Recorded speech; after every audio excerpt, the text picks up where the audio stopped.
Hi, folks. Welcome to another 10 Talk. I'm excited to have three of my colleagues from Illinois State University joining us today to talk about literature discussions and how we can do those with young children and how we can do those remotely in the new environment we find ourselves in. Dr. Osorio is from Illinois State University, an associate professor in early childhood in the School of Teaching and Learning. Dr. Sherry Sandin is the interim associate director of the School of Teaching and Learning and also an associate professor in early childhood. And Cassandra Mattoon is a faculty associate at Metcalf Lab School on the campus of Illinois State University. So I'm excited to have all of you guys here talking about this. My name's Nancy Latham. I'm from the University of Illinois Urbana-Champaign. And so dig in. I know you have a lot to show us. You have a book coming out, Teachers College Press, I think in the spring, right? In the spring about this, and there's a slide at the end that can give people that info. So Sherry, I don't know who's starting, but start us off. Yeah. Well, we are excited to talk to you about this because even though read alouds with young children are one of the most probably the thing that we talk about most in early childhood, sometimes we forget about that discussion part of it that makes it really that rich learning experience. So that's what all of us are excited to talk about. And this is especially true when we think about read aloud in digital environments. We want to make sure that we are interacting. When you've got to interact via screen, it makes it even more important to think about some of these things that, some of these ways that we can encourage conversation when we're doing read alouds. So I'm going to share my screen. We just have a couple of pictures to show you that might help, help us think about read alouds. And Cassandra, I think Cassandra's going to talk about this because she's actually been doing this. Yes, so Sherry and I have been really diving deep into read aloud discussions, and we've done some research together on this topic. So this is something that I personally have been working on for several years within my classroom.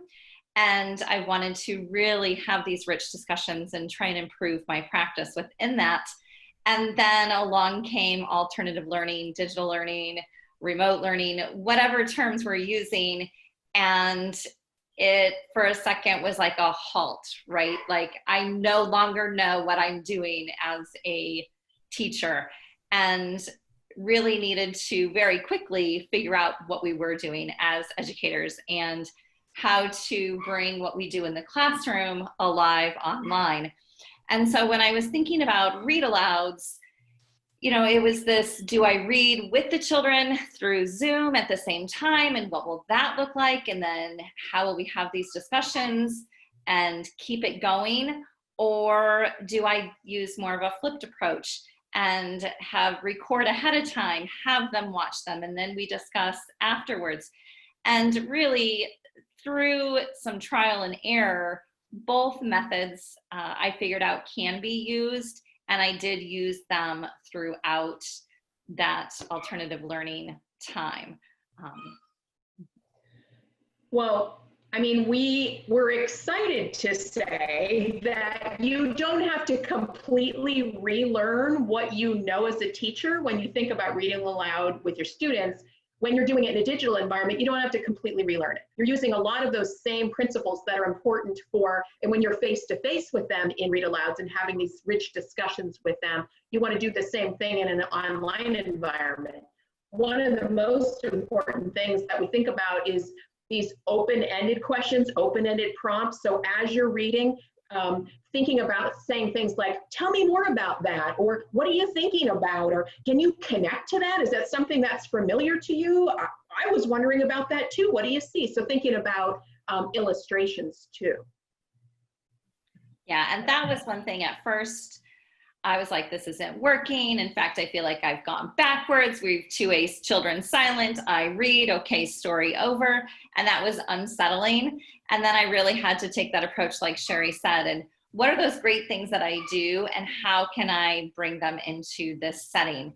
And so, you know, setting that stage, what is a discussion going to look like? And yes, even with my little kindergartners, we practiced how to mute, how to unmute, why we needed to listen to each other, why we had to take turns speaking. But that's the same thing that we do in the classroom. So we established those, agreed upon ways of how we were going to discuss. And then the other fun thing that happened was getting them all involved and giving everyone a voice and having them take turns. And a very authentic way was one day, one of my students put the thumbs up, and I had no idea how to do that at the time. And so, I had to stop, and I'm like, why did you put that up? And he said, because I agree, that was a really good point. And so we all began to use that, but we had to practice that and show everybody how to do that. And so then they were giving thumbs up and thumbs down if they agreed or disagreed. And then I could see that and call on or unmute some other children to let them hear their perspectives. And, the chat became something that some of the students used. They would put a little, 1 or 2 word in there. And so, yeah, really thinking about all those ways to get them involved was a lot of fun.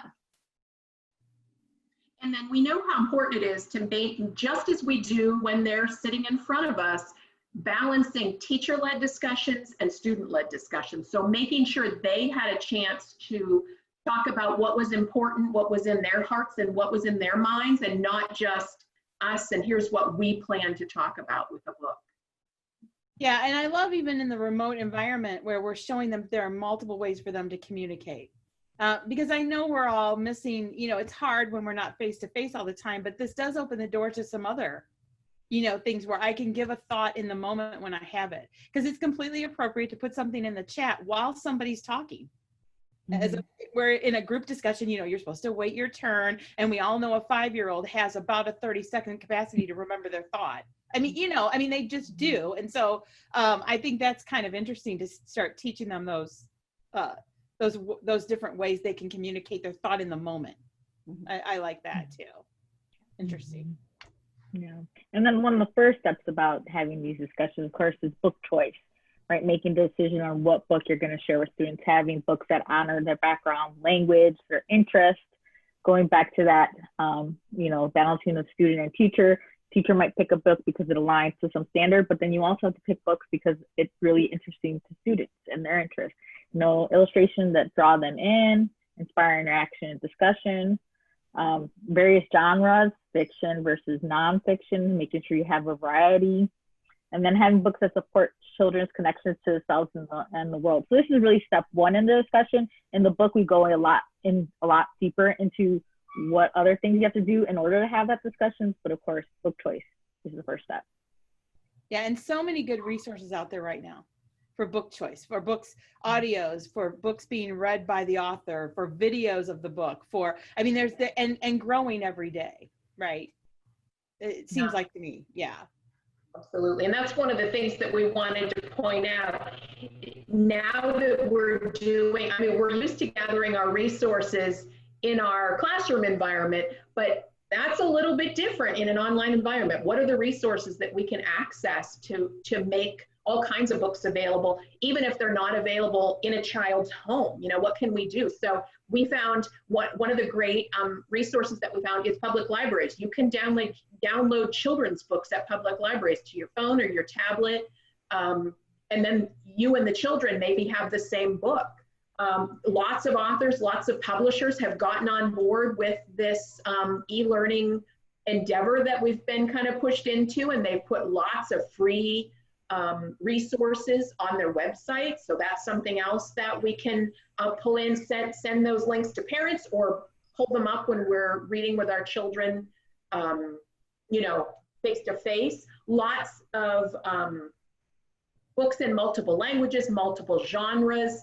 And then there are also lots of online instructional sources. So Eric Carl's, the one that I'm thinking of right now, ericcarl.com, has just tons and tons of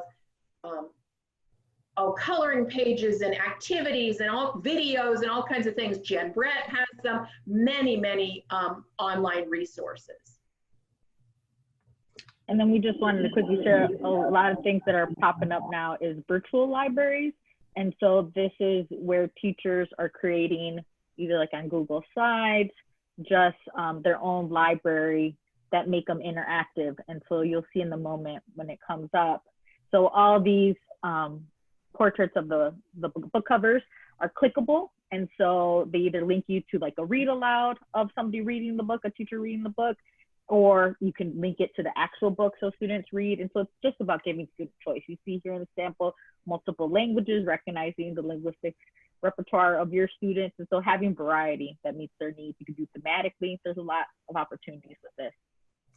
So Sandra, down there at the bottom where it says English and Espanol, does that mean that each book is available? That's how they can get it in each different language? Okay, yeah. So that's, yeah. So the bookshelves, yeah.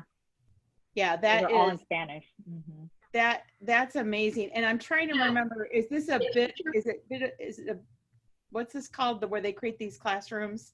Is it Bit? Oh, Bitmoji.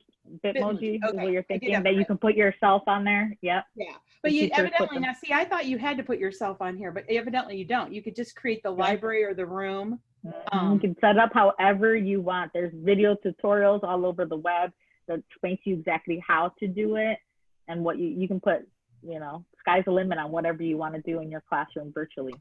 I mean, I'm just thinking there's so many cool things you could do with this besides, I mean, it's almost like you created the library center in a classroom here, the library center, but you could also create, you know, we're going to visit Eric Carle, or we're going to visit whomever, and there are their books and things about videos with them reading, and they're, you know, I mean, there's just all kinds of, I love this. I haven't played with this much, but I love the idea of it. But anyway, okay, thanks you guys. These are great ideas and lots of resources. So we're going to take those resources and we are going to, we'll take those resources and make sure they're in the top 10 list, teachers. So be sure and grab those. We'll have some more because there's lots of great book resources out there for you to grab, especially as Sandra was saying, directly related to book choice, to give you lots of good book choices and all of that. So also we will have information up there about the book that's coming out on this topic by the three of you that will be out this spring, and we'll be sure everybody can get that as well. Thanks you guys, I really appreciate it.